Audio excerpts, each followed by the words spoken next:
امام مالک بن انس اور عبداللہ بن نمیر نے کہا ہمیں ہشام نے اپنے والد عروہ سے حدیث سنائی. انہوں نے حضرت عائشہ رضی اللہ تعالیٰ عنہ سے روایت کی. انہوں نے کہا رسول اللہ صلی اللہ علیہ وسلم کے زمانے میں سورج کو گرہن لگ گیا تو رسول اللہ صلی اللہ علیہ وسلم نے نماز پڑھنے کے لیے قیام فرمایا اور بہت ہی لمبا قیام کیا.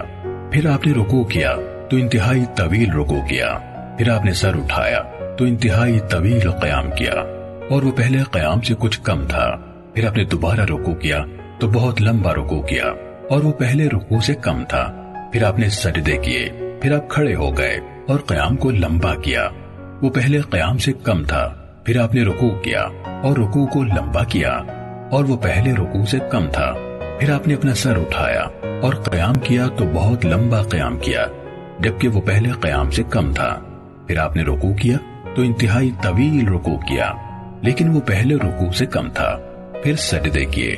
پھر رسول اللہ صلی اللہ علیہ وسلم نماز سے فارغ ہو کر پلٹے تو سورج روشن ہو چکا تھا اور آپ نے لوگوں سے خطاب فرمایا, اللہ تعالیٰ کی حمد و ثنا بیان کی. پھر فرمایا, بے شک سورج اور چاند اللہ تعالیٰ کی نشانیوں میں سے ہیں, ان کو کسی کی موت یا زندگی کی وجہ سے گرہن نہیں لگتا.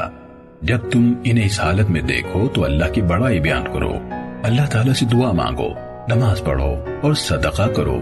اے امت محمد صلی اللہ علیہ وسلم, کوئی نہیں جو اس بات پر اللہ تعالیٰ سے زیادہ غیرت رکھنے والا ہو کہ اس کا بندہ یا اس کی باندی زنا کرے. اے امت محمد, اللہ تعالیٰ کی قسم, اگر تم ان باتوں کو جان لو جن کو میں جانتا ہوں تو تم بہت زیادہ رو اور بہت کم ہنسو. دیکھو کیا میں نے پیغام اچھی طرح پہنچا دیا؟